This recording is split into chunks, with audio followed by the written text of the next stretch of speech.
If I haven't said hello to you yet, my name is Rachel Treweek. I'm the Bishop of Gloucester and I'm also the Anglican Bishop for prisons in England and Wales. One of the many privileges I have in this role is meeting and connecting with many people across the criminal justice system, going into prisons, meeting people who are at risk of offending, working with charities and organisations who work with people at risk of offending, as well as in prison, and then people when they come through the gate, as we say. Today, as we gather, I'm aware that we all come carrying our different experiences and stories and our different perspectives on different aspects of the criminal justice system. As I look around the room, I do want to thank you for all that you do. Among those gathered, and I hope I don't miss out any group, there are representatives from the Sentencing Council and the Parole Board, colleagues who support people in, through and beyond the gate, including chaplains, probation, police, charities. We have academics and researchers and advocates here. We have the former Victims Commissioner, Dame Vera Baird, with us today, and members of both the House of Lords and the House of Commons committed to this whole area of criminal justice. Very sadly, none of our justice ministers can be with us today. As a number of you will know, over the last few years I've hosted an event in this room, usually in Prisons Week, to focus on one particular aspect of criminal justice. In previous years we've focused on women's centres, diversion schemes, accommodation for prison leavers, and I'm grateful to so many in this room who are continuing those conversations and are at the front line of those issues.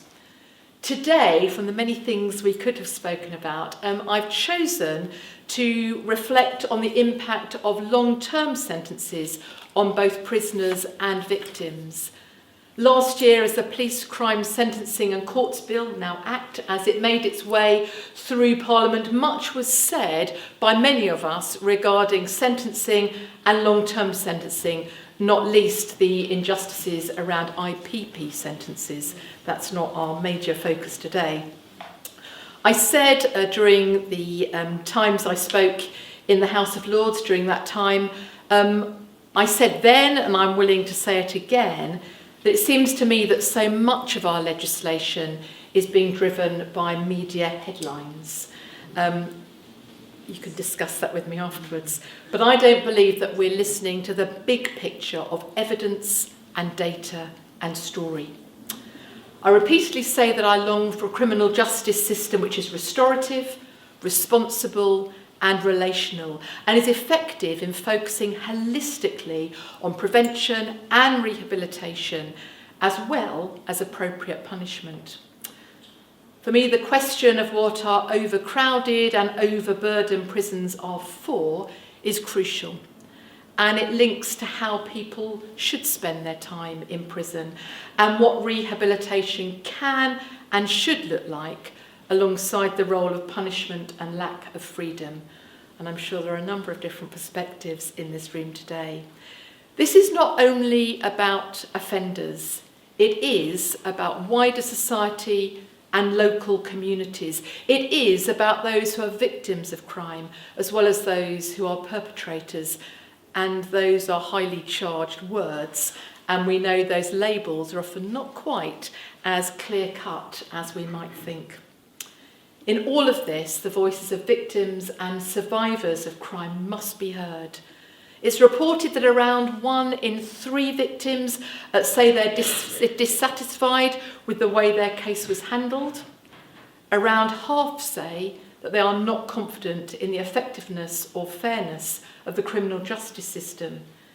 And in all of that, we might be surprised at some of the views expressed by some victims and survivors of crime regarding long sentencing.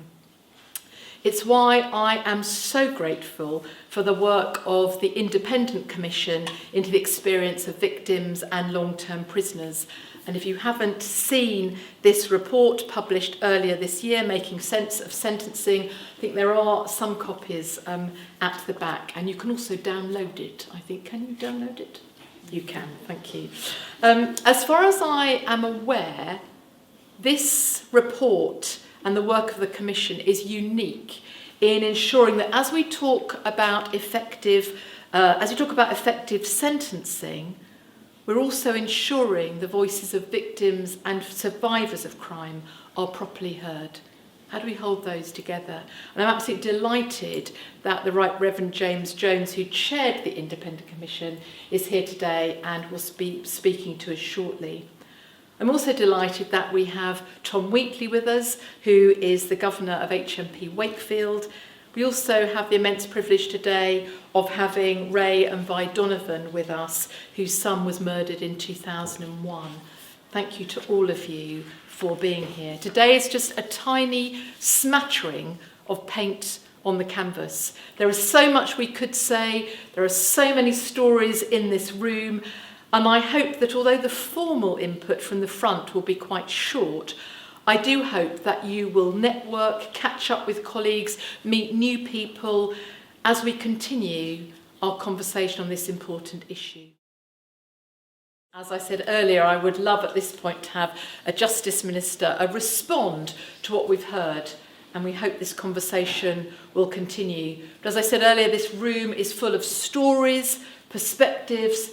We've had some very poignant input from all our speakers. This room is also full of change makers. Even if you view what you do as just a tiny speck on the canvas, please take it from me that you are so much more than that. We are unique individuals in this room. And change happens through the choices that we make every day, what we say, what we do, how we use our spheres of influence, even when we are frustrated or when things are difficult. And I'm really glad that Tom used the word hope, because standing here as a Christian, I believe in hope. I wouldn't be wearing this around my neck if I didn't. And hope which is more than a vague optimism. For me, it is my hope in Jesus Christ. That will be different for other people in this room. I don't want to begin a sermon. But what I do know is that in this room, there is a wealth of hope. I don't believe you would be here if you weren't someone holding hope. So there is now plenty of time to mingle, to talk, to share. We have to be out of here by 2 p.m, but it will be really good if when you go, you take with you, not physically, but you take with you one thing that you are going to do or say that will continue the conversation beyond here. What's the one thing each of us will do? And don't forget, there are copies of the report.